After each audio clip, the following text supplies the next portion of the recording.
Praise the Lord. Dear brothers and sisters, క్షేమంగా ఉన్నారా? దేవుని మహాకృపలో క్షేమంగా ఉన్నారని భావించి దేవుని స్తుతిస్తున్నాను. ఈరోజు కూడా మనం యోబు గ్రంథం నుండి కొన్ని వర్సెస్ చూద్దాము.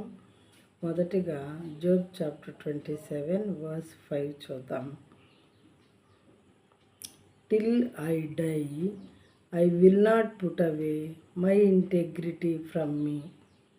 Till I die, I will not put away my integrity from me. మరణమగు వరకు నేను ఎంత మాత్రమును యథార్థతను విడువను.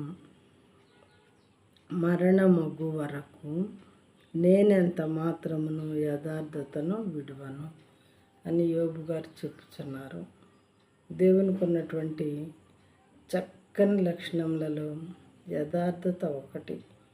ఏమాత్రం దేవునిలో మరి అబద్ధం అనేది ఉండదు, లేదు అని అనేకసార్లు జీవ గ్రంథంలో రాయబడి ఉన్నది.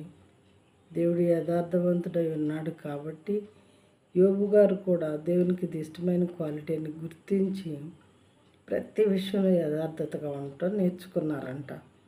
ఇంకా అలా ఉంటాను, నేను ఇప్పటి వరకు ఉండటమే కాదు, మరణమగు వరకు కూడా నేను అలాగే ఉంటానని ఆయన చెప్తున్నాడు.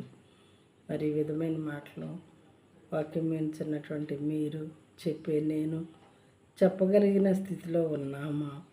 ఎవరిని వాళ్ళమే పరీక్షించుకొని ఈ విధంగా ఉండటానికి ప్రయత్నిస్తే దేవుడు మనకు పరలోక రాజ్యాన్ని ఇచ్చేవారుగా ఉంటారు.